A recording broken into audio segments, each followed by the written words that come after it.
अब श्री कृष्णचंद्र जी की अवस्था 6 वर्ष की। अब वो बछड़े चराने नहीं, अब गाय बछड़े सब एक साथ चराने की अनुमति मिल गई। अपने सखा ग्वाल बालों के साथ गौवें चराते हुए वृंदावन में जाते और अपने श्री चरण चिन्हों से वृंदावन की रज को पावन करते। कोई भी कण वृंदावन ब्रज का ऐसा नहीं जिसमें हमारे भगवान और प्रियाजू के चरण चिन्ह न हो। ये वन गौओं के लिए हरी हरी घास से युक्त एवं रंग बिरंगे पुष्पों की खान हो रहा था। अभी 25-26 वर्ष पहले की बात बता रहे। इधर आप देखोगे केवल लताएं ही लताएं थी। जहाँ बट वृक्ष है ना, यहां से लेकर के और सीधे आप चले जाओ केसी घाट तक, तो वृक्षावली, लताएं, पुष्प, बस और कुछ नहीं। इतना निर्माण नहीं हुआ था।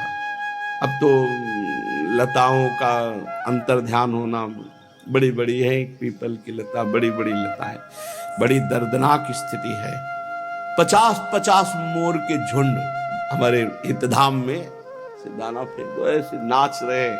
सैकड़ों हजारों कबूतर तोते ऐसे बैठे हुए। अब लताएं गई तो फिर मोर कहां सहन करेंगे? तो फिर अब इधर कुछ आवाजें आती हैं मयूर की।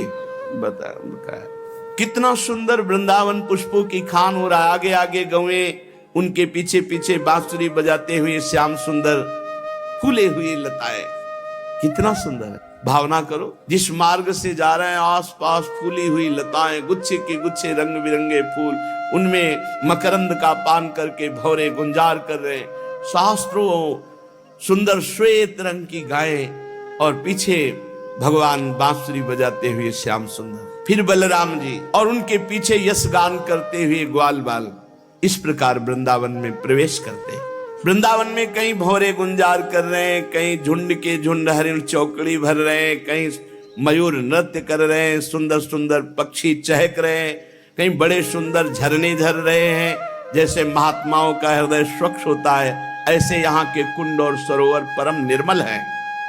उनमें खिले हुए कमलों के सौरभ से सुवासित होकर शीतल मंद सुगंध वायु श्री वृंदावन की सेवा कर रही है। बड़ा ही मनोहर वन देखकर भगवान ने मन ही मन विहार करने का संकल्प किया।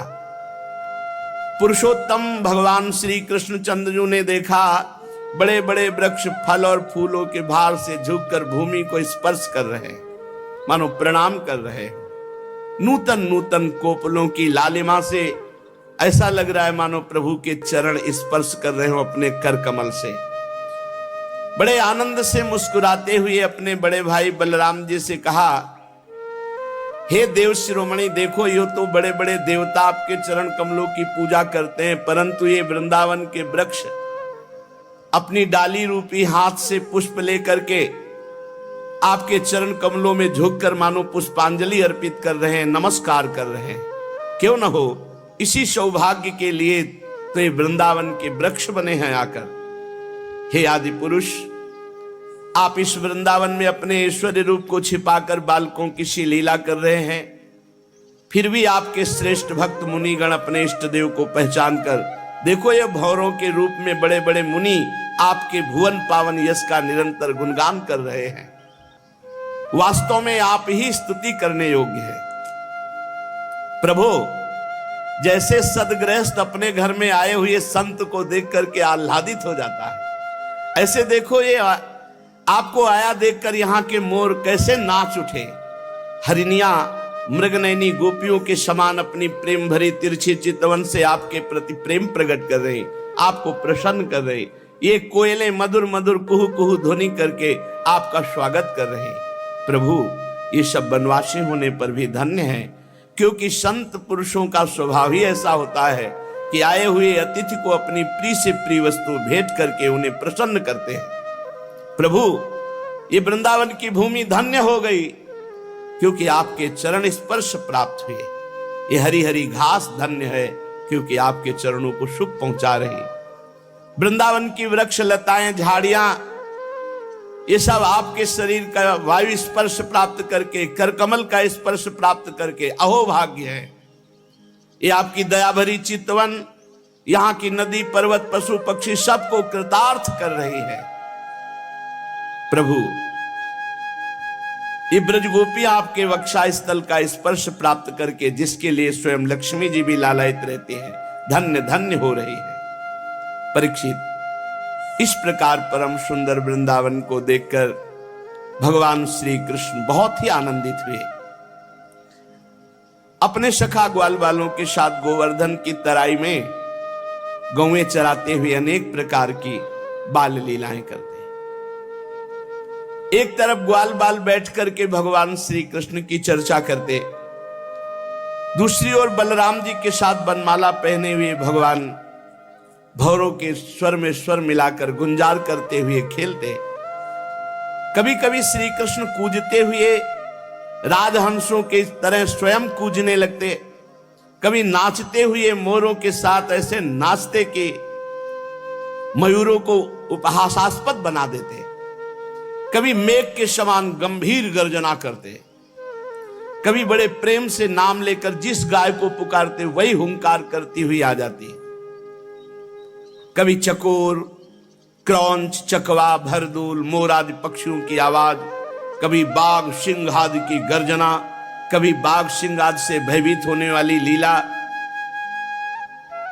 जब बलराम जी खेलते खेलते थक कर किसी ग्वाल बाल की गोद में सिर रखकर लेट जाते तो भगवान श्री कृष्ण धीरे धीरे चरण दबाने लगते, पंखा झलते, बलराम जी की सेवा करते।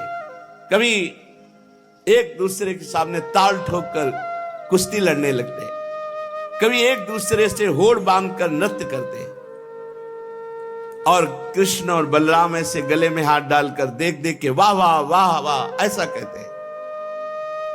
जब कुश्ती लड़ते लड़ते थक जाते तो वृक्ष के नीचे कोमल पल्लवों की शैया पर ग्वाल बाल की गोद में सिर रखकर श्री कृष्ण बलराम लेट जाते और मूर्तिमान पुण्यात्मा ग्वाल बाल भगवान श्री कृष्ण के चरण चापने लगते, अंगोछियों से हवा करते।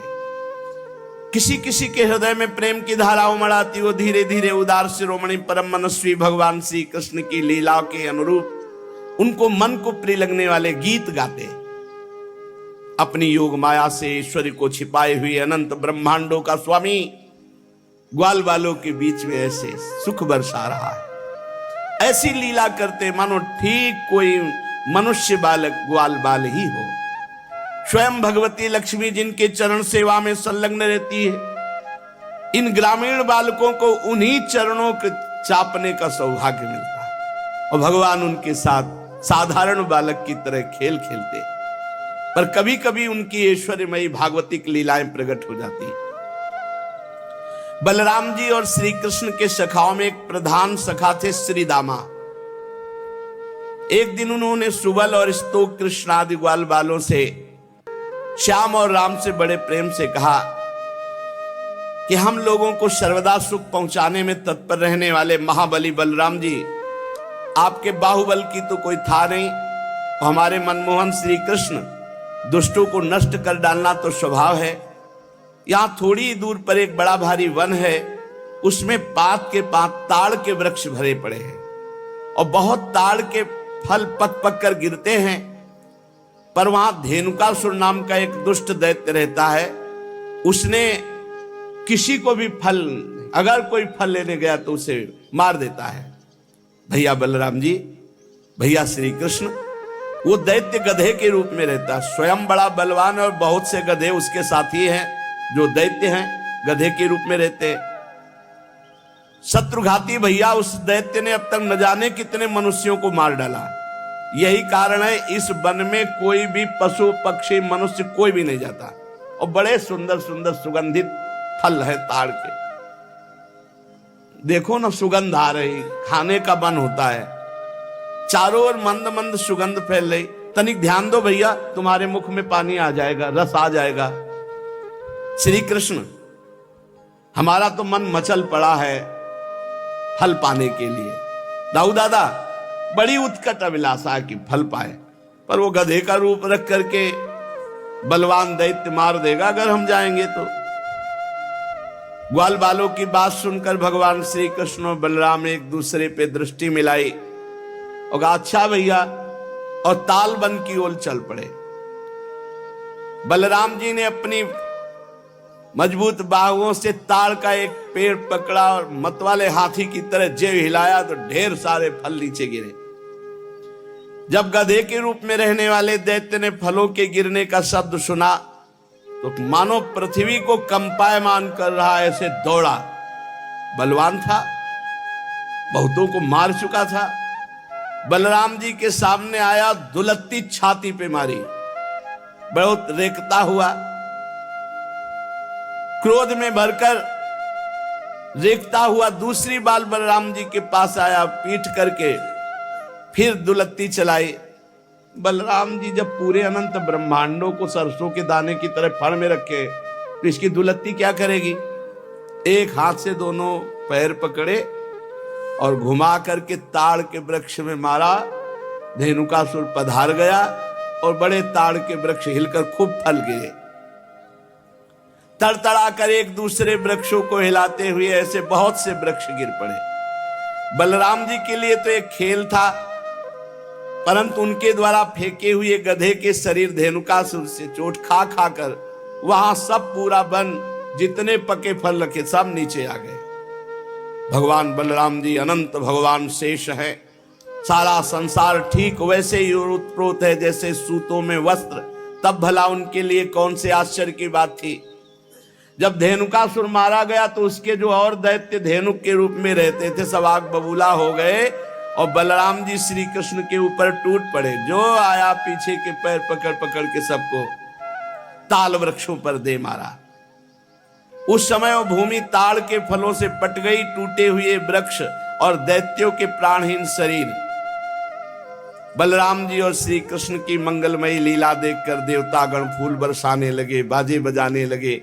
धेनुकासुर मारा गया, उसके अनुयायी मारे गए। अब तो सब ब्रजवासी गोप बालक और गोपजन खूब सुंदर मीठे मीठे ताड़ के फल पाए। इसके बाद कमल दल लोचन भगवान श्री कृष्ण बड़े भाई बलराम जी के साथ ब्रज में आए।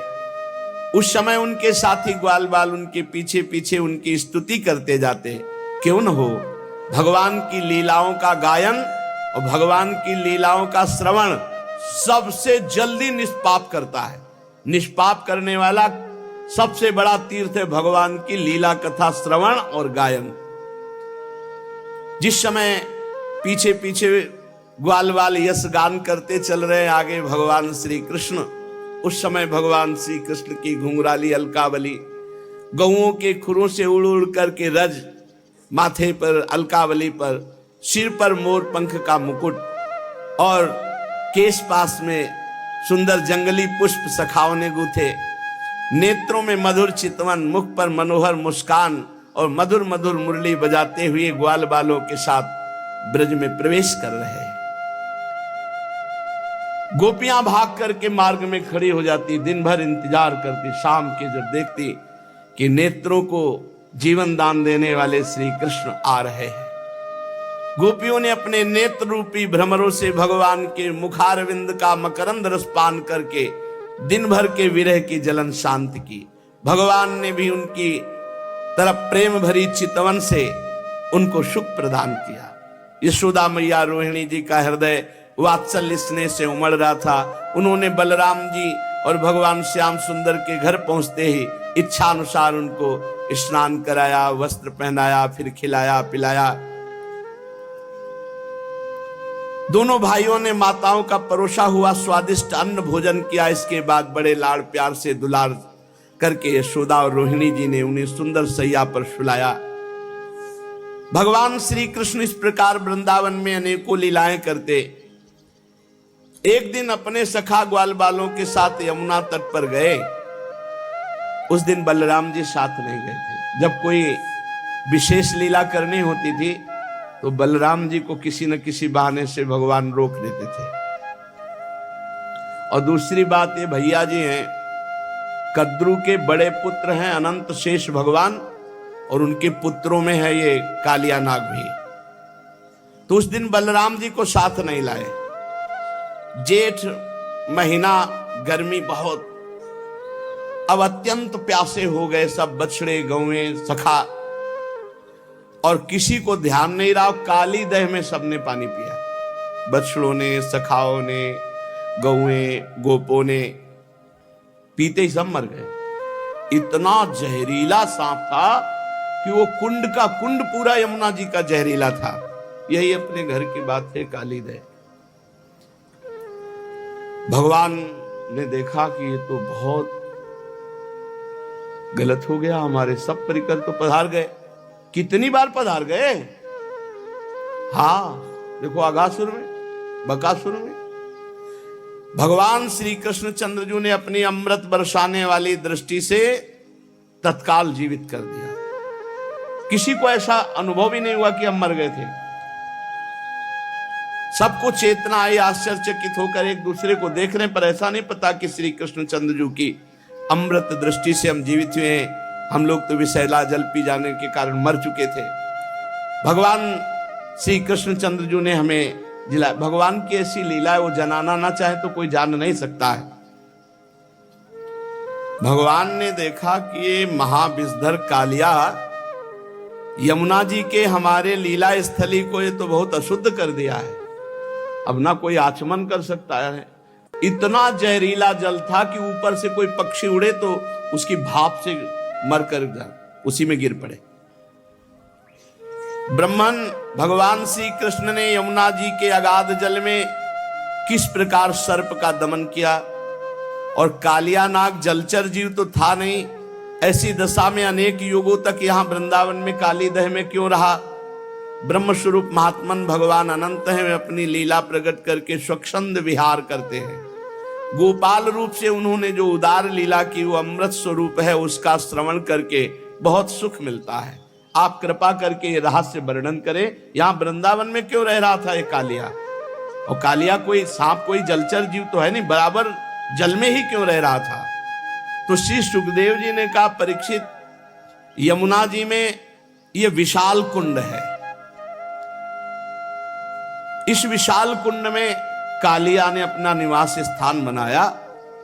इतना विषधारी था कि कालीदह का पूरा जल ऐसे उबाल मारता था, खौलता रहता था।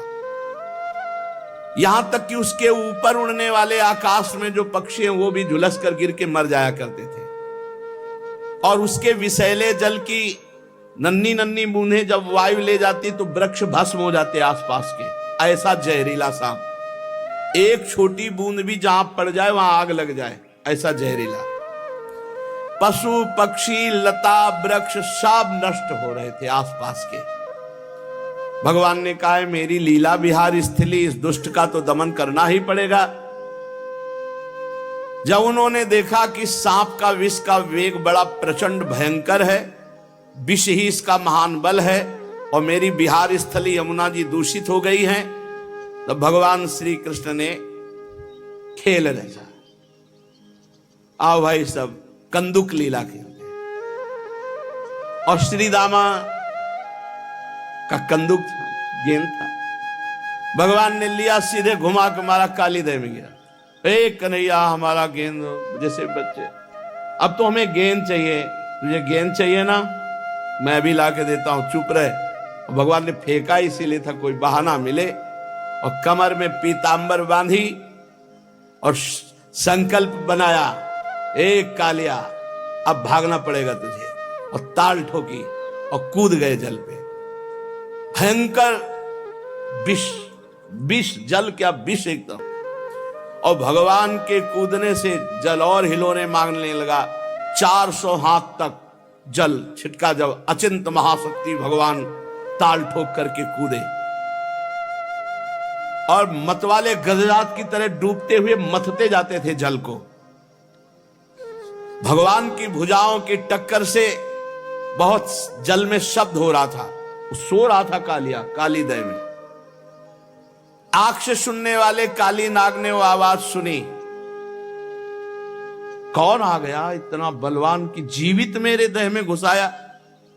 सहन नहीं हुआ, वो चिढ़ करके सामने देखा एक नीलमणि श्याम सुंदर सलोना बालक, वर्षाकालीन मेघ के समान अत्यंत सुकुमार, इतना सुंदर कि थोड़ी देर तो कालिया पहले दर्शने करता रहा। वक्षास्थल पर सुनहरी रेखा, पीतांबर धारण किए हुए मंद मंद मुस्कुराकर भुजाओं से जल को ऐसे मार रहे। कालिया ऊपर से लेके चरण तक दर्शन किया। चरण मानो कमल की पराग की गादी हो नीचे की, इतना आकर्षक रूप की काफी देर तो वो रूप ही दर्शन करता रहा। फिर देखा ये मुझसे तनिक भी भयभीत नहीं हो रहा, मौज से मेरे विषैले जल में खेल रहा, तब उसको क्रोध आ गया और उसने सांप का बल पहले वो बंधन में बांधता है, भगवान को बंधन में बांधा और डसा मर्म स्थानों में, उसके सैकड़ों फण थे। भगवान श्री कृष्ण को नागपाश में बांध करके और अपने फण से डसा। अब तो ग्वाल बाल सब मूर्छित हो रहे हैं, क्योंकि इन ब्रजवासियों ने शरीर, सुहृद, धन संपत्ति, स्त्री पुत्र, भोग, कामनाएं, ये सब त्याग कर भगवान श्री कृष्ण को ही अपना मानते हैं। इसलिए ब्रजवासी सर्वश्रेष्ठ। गाय, बैल, बछिया, बछड़े सब दुख से डकराने लगे।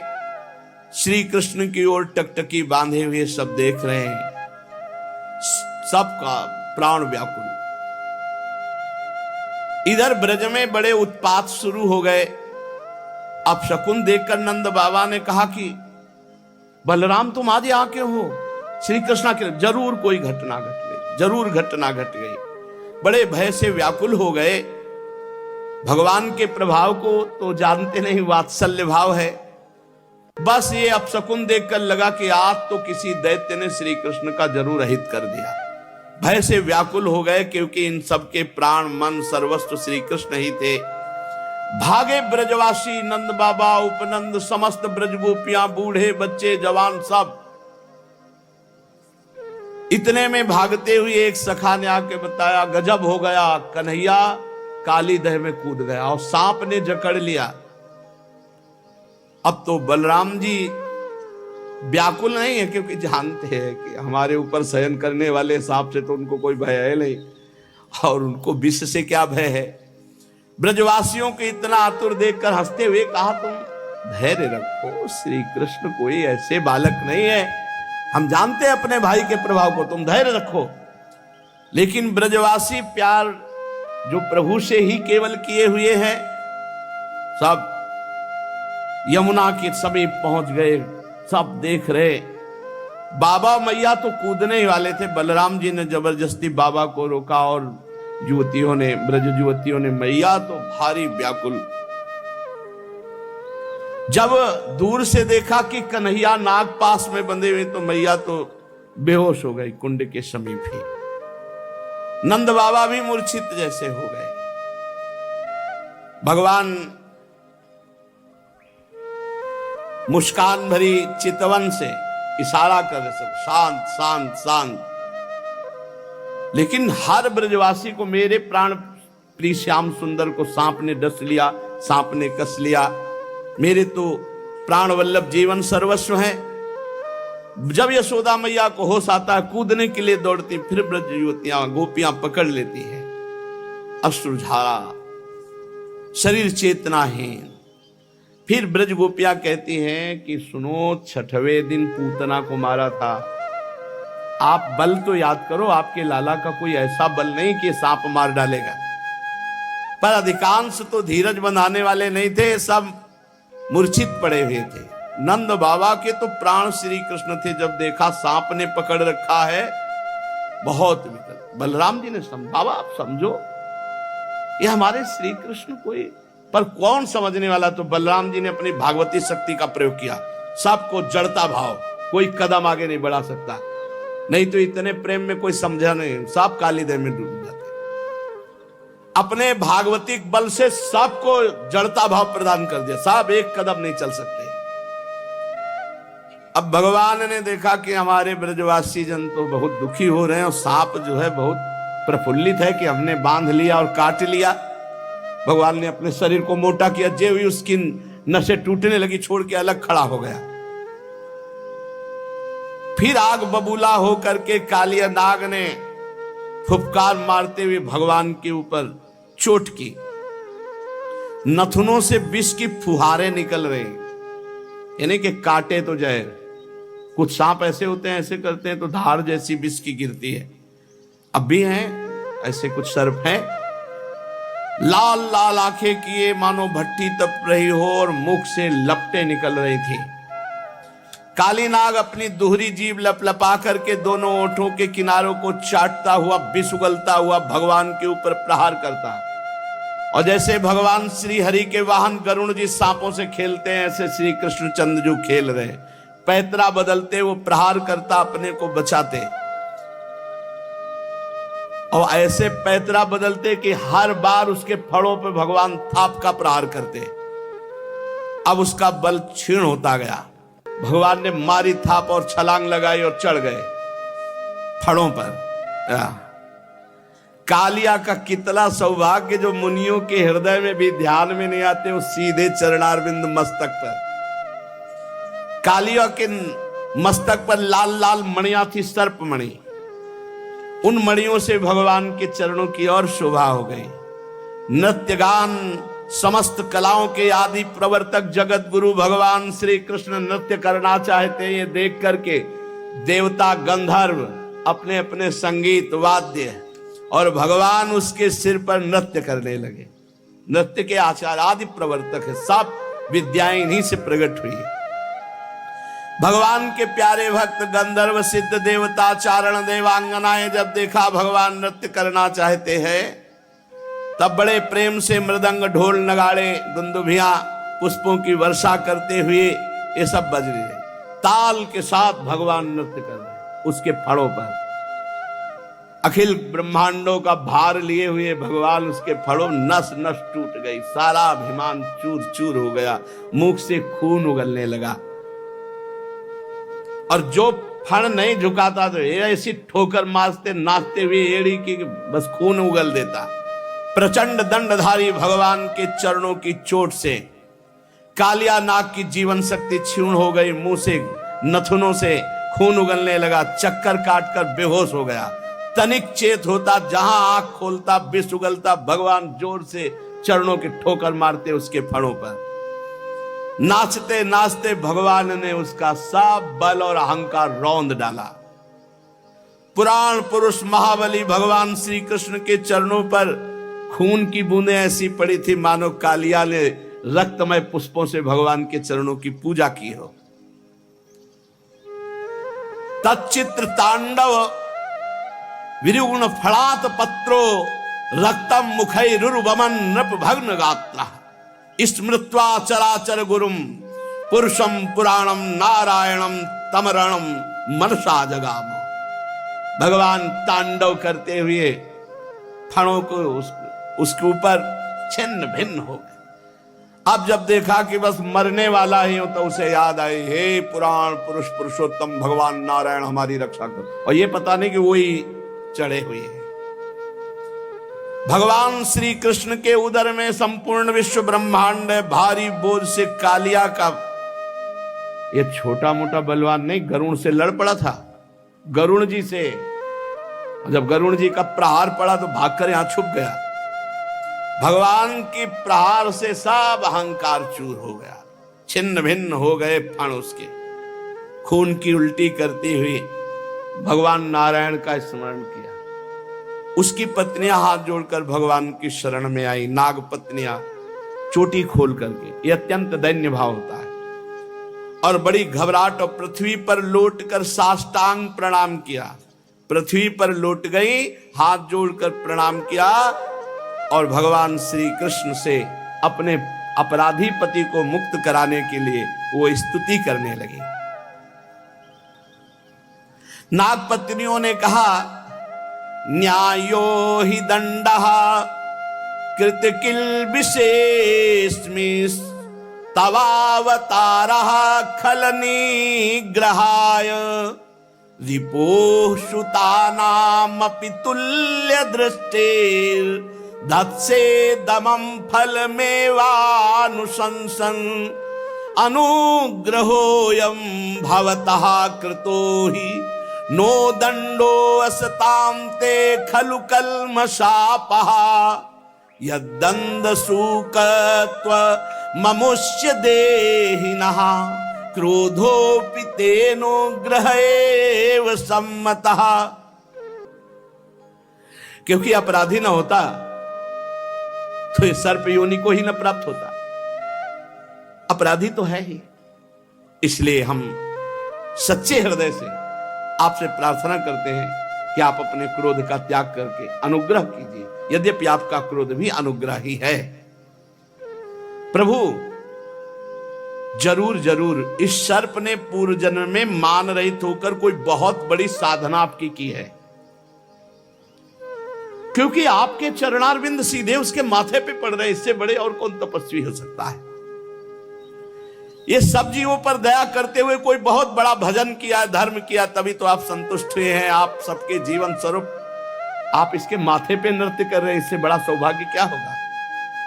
भगवान हम समझ नहीं पा रहे कि हम जैसों की कौन सी साधना हो सकती है और कौन सी साधना का फल हो सकता है कि आपकी चरण धूलि का स्पर्श पाने के लिए बड़े बड़े तपस्वी लालायित रहते हो। आपके चरणों को प्राप्त किया।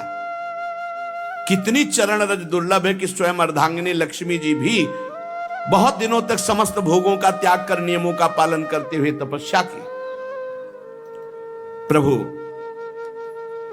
जो आपके भक्त है, चरण अनुरागी हैं, वो न नाक पृष्ठम न च सार्वभौमम न पारमेष्ठ्यम न रसाधिपत्यम न योग सिद्धि रपुनर्भवम वा वांछन्ति यत्पादरजः प्रपन्नाः तदेश नाथाप दुरापमन्यैस्तमोजनिः क्रोधवशोऽप्यहीशः संसार चक्रे भ्रमतः शरीरिणो यदिच्छतः स्यात् विभवः समक्षः।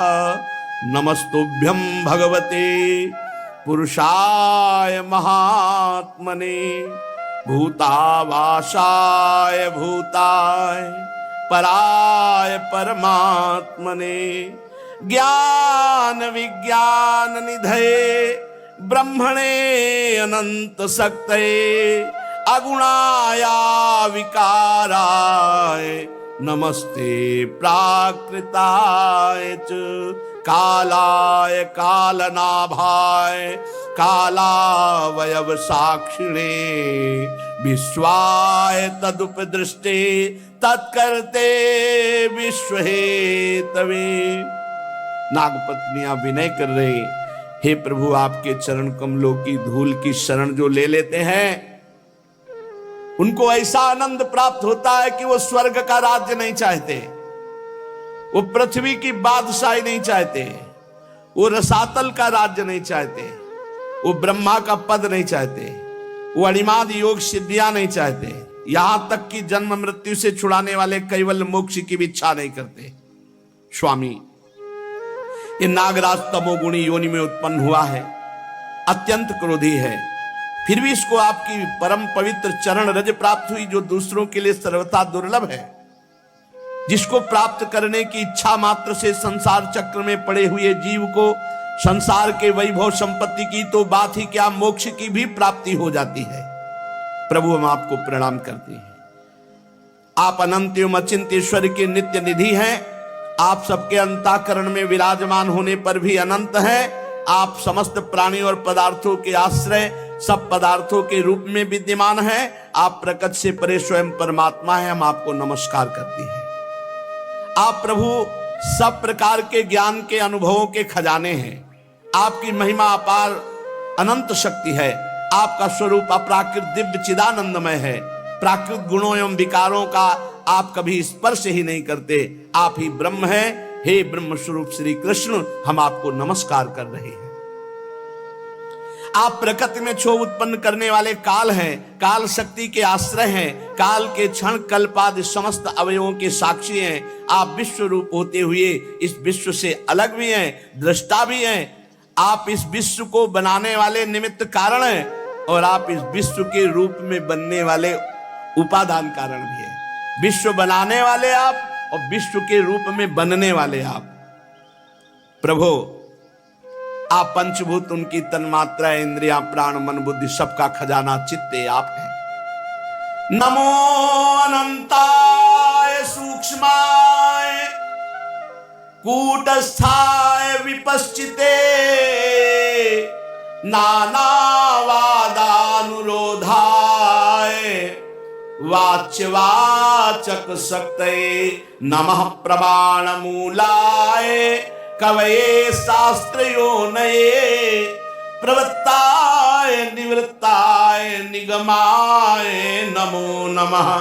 नमः कृष्णाय रामाय वासुदेव सुताय च वसुदेव सुताय च प्रद्युम्नाय निरुद्धाय शाश्वतां पतये नमः। नमो गुण प्रदीपाय गुणात्मच्छादनाय च गुणवृत्त्युपलक्ष्याय गुणदृष्टे स्वसंविदे। और भी बड़ी स्तुति है, शेष चर्चा आगे। भगवान की महिमा का गान करते हुए नाग पत्नियों ने भगवान से प्रार्थना की कि हमारे पति को क्षमा कर दिए। बड़े सुंदर शास्त्र के अनुभूत महापुरुषों के हृदय में जो वृत्तियां होती हैं, ये नाग पत्नियां बड़ी तपस्वी हैं, बड़ी भजनानंदी हैं, जो भगवान की ऐसी महिमा का गान करती हैं, क्योंकि इनको अनुभव है, तभी तो भगवत साक्षात्कार हुआ। तो शेष चर्चा आगे। श्री राधा